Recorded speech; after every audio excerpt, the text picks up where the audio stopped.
Noche están con nosotros candidatos al Congreso por Arequipa. Van a ser recién inscritos, pero ya con las elecciones internas, tanto las un militante y un voto como las que se realizaron mediante delegados, ya el 80% de candidatos que van a participar en esta contienda electoral en Arequipa están definidos. Y hoy tenemos con nosotros a Lili Juárez, candidata que será del partido Alianza para el Progreso, y Julio Sumerinde del partido, candidato al Congreso por el partido Avanza País. Buenas noches a ambos, bienvenidos al Búho.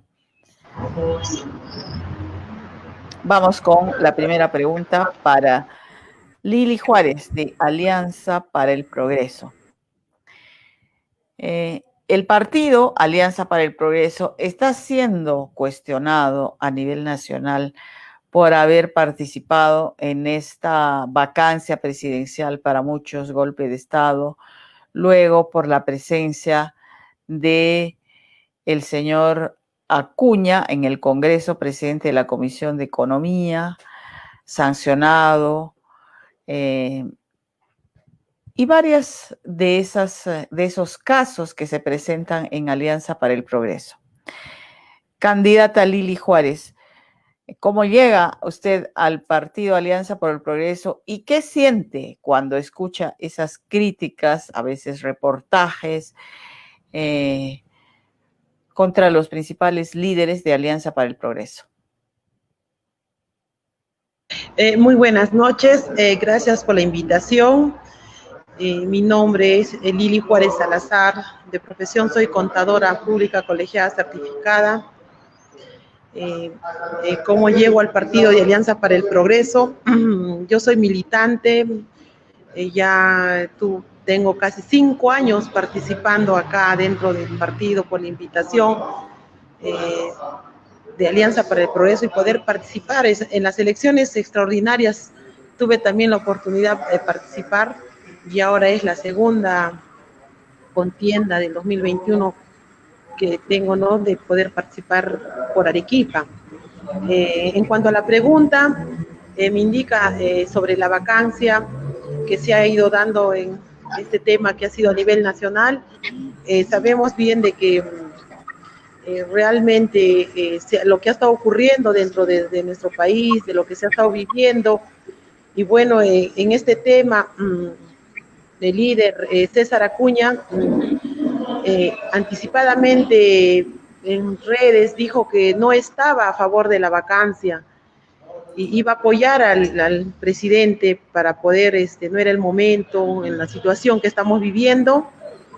Y un día antes que se da, un día lunes, domingo sale unos audios y donde la bancada de APP toma, ¿no?, lo que es el tema de esta propuesta y dan, pues, ¿no?, lo que es la vacancia al presidente. Y vota a favor. ¿Y usted qué piensa de eso? ¿Cómo sintió en ese momento? ¿De acuerdo en el o en momento, desacuerdo? En ese momento no estaba de acuerdo, realmente no era el momento, estábamos en una situación crítica que estamos viviendo, la pandemia y en cuanto al Congreso, las situaciones que realmente los candidatos, los congresistas están involucrados con temas de denuncias. En ese momento no era correcto, no era el momento. ¿Y ahora qué piensa?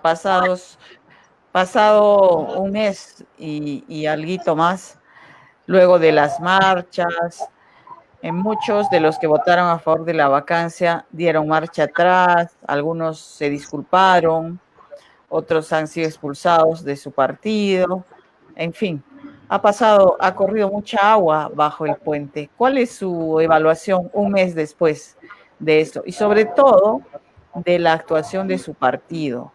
Han rectificado, de hecho, César Acuña ha vuelto a reiterar que no estuvo de acuerdo con esa vacancia, ¿no? Pero ¿y qué pasa si el líder del partido no está de acuerdo y los congresistas votan por su lado? ¿Qué pasa en ese partido? Mm, claro, efectivamente, algunos se han retirado de la vacancia, perdón, de la bancada, eh, algunos dieron respuestas que realmente en ese momento sobre la huelga y los jóvenes que ocurrió las muertes, y este tema ha sido un problema bien crítico. César Acuña realmente no estuvo de acuerdo, como le indiqué. La bancada toma esta decisión por cuenta independiente de cada congresista. Pasado un mes ahora actual, las cosas están pasando y estamos viendo la situación que está ocurriendo, están saliendo más cosas, realmente es, es lamentable lo que se vive en el Congreso, es muy lamentable. A medida que va a ir pasando, nos damos cuenta que realmente hay demasiada corrupción. De verdad Este es Congreso es lamentable. igual de malo que el Congreso disuelto, ha dicho el expresidente Vizcarra, ¿no? Claro, realmente, como les indicaba, cuando los congresistas postulan y la población le da el voto a sabiendas que ellos tenían denuncias, a sabiendo de que no solamente en Arequipa, a nivel nacional, los congresistas que tienen denuncias, la población no se informa bien y les dan el voto y ahora están indicando de que también los congresistas salgan. ¿Por qué tienen tantas denuncias? Vizcarra dice, ellos también están en corrupción, ellos también están con faltas con estas denuncias. Es lamentable lo que Muy bien. está ocurriendo. Vamos a volver con usted en un momento para hablar ya de sus propuestas, pero ahora vamos a conversar con el candidato Julio Sumerinde del partido Avanza País. Le haré la misma pregunta, ¿cómo llega al partido Avanza País? ¿Desde hace cuánto está en el partido? Y tiene que haber sido militante para participar en las elecciones internas. Por eso es que todos los invitados recién van a ser incorporados en la lista, ¿no? Buenas noches, señor Sumerinde. Usted también ya ha participado antes en elecciones. Primeramente, permíteme saludarla, señora Mabel Cáceres. Gracias por invitarme a su programa. Igualmente, mi saludo a la señora Lili Juárez, del partido Alianza para el Progreso, que está también en esta entrevista. Un saludo a ustedes y también por su intermedio a la ciudadanía que nos está viendo. Como usted dijo, señora Mabel, efectivamente, para poder participar en estas elecciones, hay que estar afiliado en el partido político. Yo estoy afiliado desde este año en el partido político Avanza País. Es la primera vez que yo me afilio en un partido político. Fui invitado por el Comité Ejecutivo Nacional del partido, como también por el equipo del economista Hernando de Soto, a quien conozco algunos años, y fui invitado para esta contienda electoral de las elecciones generales y congresales del 2021. Entonces, la última vez que participé en política fueron las elecciones regionales del año 2015, y desde allí estuve en mis cuarteles de invierno políticamente hablando. ¿Por qué es que decidí nuevamente participar en política y de alguna manera dejar un poco al lado mis actividades empresariales, de trabajo? Porque creo que la situación por la que está avanzando nuestro país es terrible. No solamente que estamos en este momento en una crisis y una emergencia sanitaria, sino que también causa de ello y de la mala conducción y gestión de las autoridades nacionales, pasando por una crisis económica terrible. Muchas personas han perdido sus puestos de trabajo, muchas empresas han quebrado otras están endeudadas porque sacaron créditos y por las medidas de emergencia sanitaria, 7 meses no han podido trabajar, entonces no saben pagar sus créditos, sus deudas. Esta crisis está haciendo que no solamente la gente pueda sufrir los efectos del COVID-19, sino que lo más terrible, esta crisis económica está perjudicando a la gente más necesitada, a la gente pobre, a la gente más desfavorecida. Entonces, enterado y recibí la invitación del economista Hernando de Soto, dije, bueno, hay que poner el hombro en bien del país, porque necesitamos que se trabaje desde el Congreso hablando de la de su República candidato en favor de la población. De acuerdo.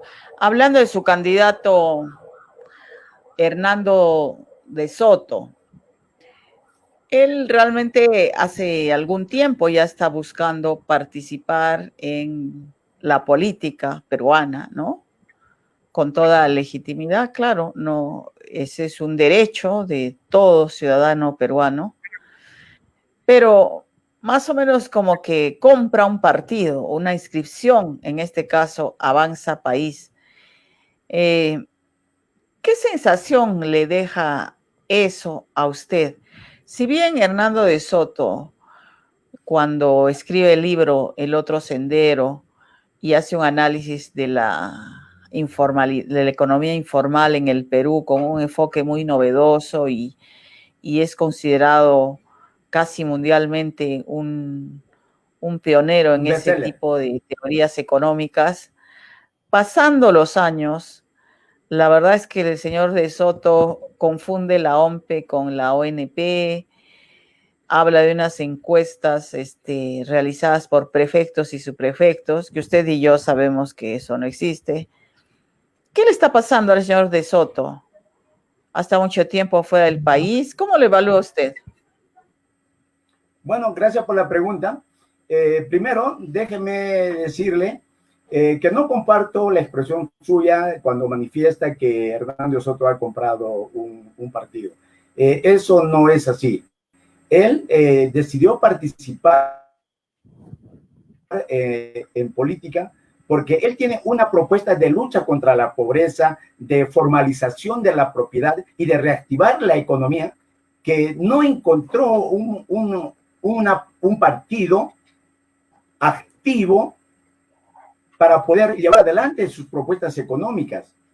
Entonces, en ese sentido, él encontró un partido nuevo, como es Avanza País, un partido chiquito que nunca ha tenido una presencia en gobierno alguno, que no ha tenido congresistas. Entonces, él dijo, este es el partido en el que yo, un partido nuevo, un partido pequeño, pero que no tiene, hablando coloquialmente, ninguna yaya políticamente hablando. Entonces, él hizo una alianza con el partido Avanza País para candidatear en estas elecciones generales de abril del 2021.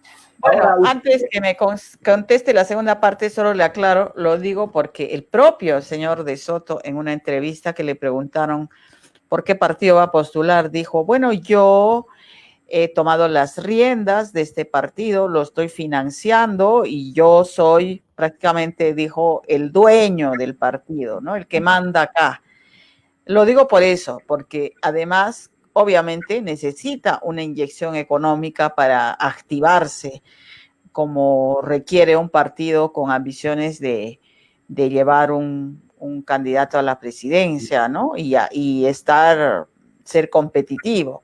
Por eso lo decía. Bueno, vamos a la segunda parte de la pregunta. ¿Qué le está pasando al señor de Soto? ¿Está un poquito desinformado? ¿Qué cree usted? ¿Cómo lo evalúa? Bueno, déjeme decirle antes de contestar su pregunta que Hernando de Soto efectivamente cuando hace alianza con Avanza País, él asume la responsabilidad de liderar la campaña presidencial para estas elecciones que vienen en abril del 2021. Entonces, él es el líder, él es la cabeza y por supuesto ya proclamado por el partido en las elecciones internas el candidato presidencial. Así es. Él tuvo en algunas entrevistas, ya lo explicó en los medios, en una entrevista donde le preguntan acerca de la ONP, él confunde con la OMP, por el lugar en donde se estaba realizando la entrevista. No escuchó bien. No escuchó hay bien. una similitud entre ONP y OMP, ¿no es cierto? Entonces yo creo que fue un momento de confusión por el lugar y el modo en que se realizaba la entrevista. Él ya lo aclaró, ya ha manifestado muy claramente su posición respecto de la OMP y también respecto del tema de la ONP. Entonces, adicionalmente, y en el tema de las encuestas, pero déjeme terminar de indicarle que yo creo que un lapsus lo puede tener también cualquier persona en algún momento, por más académico, por más profesional. O sea, como decimos criollamente, al mejor escribano de repente en algún momento se le puede ir la pluma. No, probablemente no escuchó bien, claro, sí, eso es posible, sobre todo si tiene 79 años, que eso también hay que considerar, y no lo digo de modo despectivo, ¿no? Porque...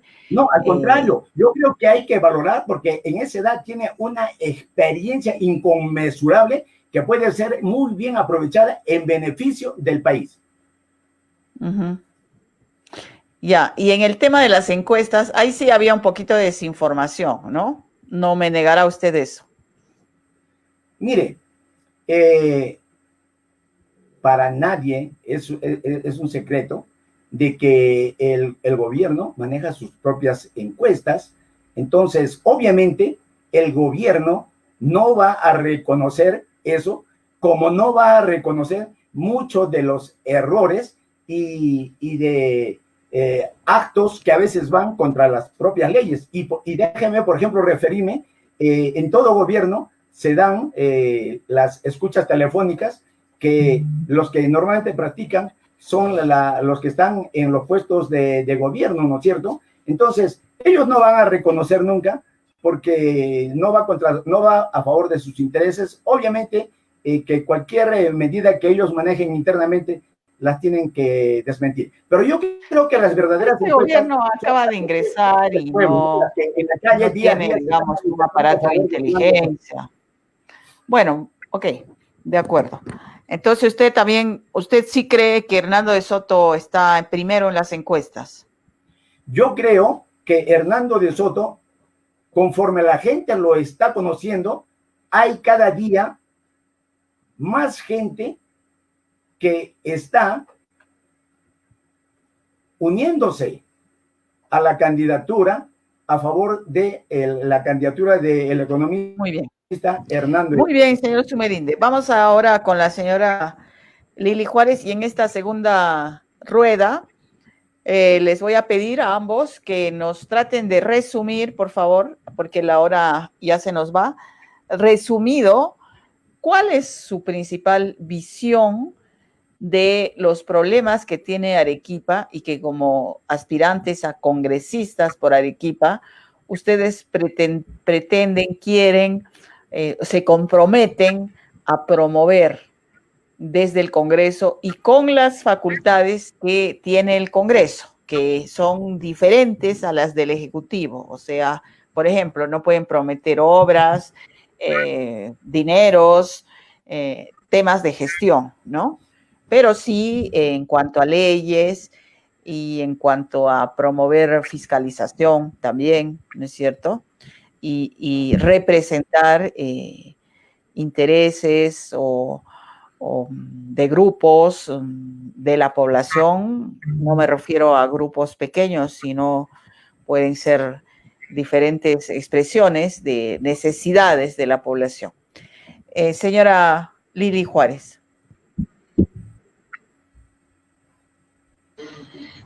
Por Arequipa tenemos que seguir trabajando primeramente en lo que es la corrupción.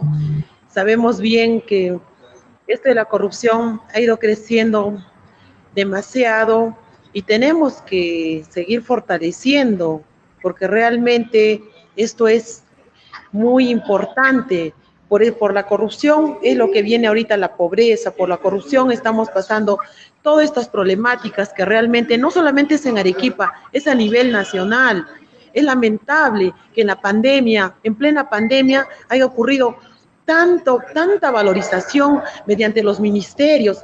¿Cómo es posible nuestros mismos ministerios de salud, la Fuerza E, la misma Contraloría, hayan hecho tanto desfalco de tanto dinero, tanto gasto que han hecho? Como bien dijeron, la pandemia no nos mató, quien nos mató es la corrupción, es lamentable.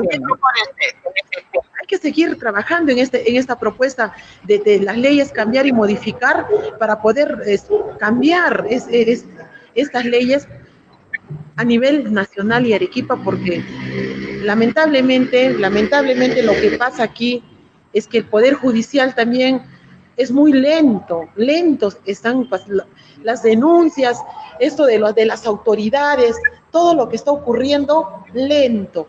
Tenemos Muy que bien. proponer. Entonces, le resumo, lucha contra la corrupción, medidas, normas que ayuden a incidir más en la lucha contra la corrupción. ¿Qué otra cosa? Por ejemplo, ¿qué opina usted en relación a la Constitución? ¿Quiere un cambio radical, cambios progresivos? ¿Cómo sería en relación a la Constitución? La Constitución ya sabemos que ya está desfasada a medida que uno va pasando, a medida que uno se va actualizando y vamos viendo, tenemos que cambiar. Esto no es el cambio total, tenemos que modificar cambiando, por ejemplo, en cuanto a la ley minera, tenemos que también ver de esto los impuestos de las empresas y pequeñas empresas que realmente están ahorita en economía que con esta pandemia nos ha traído, varias empresas están quebrando, tenemos que también ahí modificar de acuerdo a los ingresos, ver estos impuestos que se tiene que ir pagando. Económico, entonces, de la Constitución. De la Constitución. Muy bien, muchas gracias. Señor Sumerinde, ¿cuáles sus prioridades para esta postulación? Muchas gracias. Mire, dentro de las facultades que tiene un congresista, son tres fundamentalmente. Una, la facultad de legislar, la otra, la facultad de fiscalización y la otra, la de representación. En ese sentido, la labor mía en el Congreso de la República está enfocada primeramente en el área de fiscalización. ¿Por qué? Porque en esta crisis sanitaria y económica ha habido un mal uso de fondos, no solamente a nivel nacional, sino también en el gobierno regional de Arequipa y en muchos municipios provinciales y distritales de Arequipa. Entonces, aquellos que han manejado fondos del Estado, que son los fondos del pueblo, y que han sido mal utilizados, y a los que se encuentran responsables, se tienen que someter a la justicia. Eso creo que es fundamental. Obviamente, este no es un papel que agrade a la gente, porque nadie quiere ser fiscalizado. Lo primero que dirán es que uno es obstruccionista, pero dada la coyuntura económica y social que estamos viviendo, política, esa es mi primer responsabilidad, que yo me enfocaré en el Congreso de la República por toda la corrupción que ha habido en esta crisis sanitaria. Aquí tenemos una pregunta. Pero déjeme añadir. Jorge Vegaso, sí, solo le hago esta pregunta y continúa usted. Le pregunta si usted apoya el cambio de constitución y cuál es el cambio más importante que haría en una nueva constitución, si fuera el caso. Sí, con mucho gusto le voy a responder. Es parte de la pregunta que ha hecho usted, con mucho gusto, pero déjeme decir que ahora, dentro de las propuestas legislativas que yo voy a llevar al Congreso, yo como una persona que soy de la micro y la pequeña empresa, yo desde el Congreso de la República trabajaré para el fortalecimiento de las micro y pequeñas empresas, porque este sector es el gran generador de puestos de trabajo que nuestra gente, que la población necesita. Hay mucha gente que en esta crisis ha perdido su puesto de trabajo, no tienen para comer, no tienen para las medicinas, no tienen para pagar el estudio de los hijos. Entonces tenemos que trabajar en esta propuesta de reactivación económica, que es la propuesta económica de Hernando de Soto, apoyar y fortalecer a la micro, a la pequeña empresa, para que haya puestos de trabajo que la población en este momento necesita. Y las MIPES son las grandes generadores de puestos de trabajo en el Pero país. la gran mayoría son informales. Justo el tema del que habla Hernando de Soto. Entonces, para mejorar su situación, lo primero sea facilitar hay trabajadores su formalización. ¿Qué dice usted? Exactamente, usted lo ha dicho, señora Mabel, efectivamente. Por eso la propuesta de Hernando Soto, que una de sus propuestas es ayudar en la formalización. Y recordemos que aún los informales, por más informales que sean, generan puestos de trabajo. Entonces, esa será una de los proyectos que yo trabajaré desde el Congreso de la República en el fortalecimiento de la micro y la pequeña empresa, porque se requiere puesto urgente. Y la micro y la pequeña empresa es generadora de puestos de trabajo. Respecto del tema de la Constitución que usted me está preguntando, yo quiero hacer una reflexión al amigo que hizo la pregunta y le agradezco. Con la Constitución del 93, el nivel de pobreza en el Perú, recuerdo las estadísticas del INEI, estaba en el 57% en ese entonces. Hasta el año 2019, el año pasado, que no estuvimos en pandemia, en crisis sanitaria, el nivel, en todo ese tiempo de vigencia, gracias al capítulo económico de la Constitución, el nivel de pobreza se bajó al 25%, estadísticamente registrado por el INEI, que es un organismo oficial del Estado. Entonces entiende que usted no cambiaría la Constitución. Esta Constitución ha servido para a mucha gente salir de niveles de pobreza y eso es bueno para nuestro país. Sin embargo, yo creo que dado de transcurrido el tiempo, esta Constitución fue dada en un momento, en una coyuntura política y social. Sí creo que hay algunas partes de la Constitución que se pueden adecuar, que se pueden implementar, que se pueden mejorar, pero cambiar la Constitución, actualizar la Constitución, sí, pero cambiar la Constitución creo que sería completamente dañino para el país. Y más aún, que es una propuesta bandera de la izquierda en el Perú, que lamentablemente ellos piensan que los males del país se van a solucionar haciendo un cambio de Constitución. Oiga, Venezuela empezó con Hugo Chávez, con su propuesta bandera, decía: los males de Venezuela vamos a solucionar con el cambio de Constitución para lograr solucionar los grandes males problemas del país. Me da mucha pena. De repente, al igual que ustedes, que pasamos por las calles de Arequipa, muchos jóvenes, muchas familias venezolanas que han salido de su país por la crisis que se ha generado, por la Constitución que implementó el señor Hugo Chávez y que la sigue llevando adelante el señor Maduro. Queremos una Constitución similar para nuevamente hundir en la pobreza y en la desesperación al pueblo peruano. No, yo no estoy de acuerdo con cambio de Constitución. Actualizar, poder implementar. Muchas gracias. Ya lo hemos entendido. Sí. Muchas gracias. Muy bien.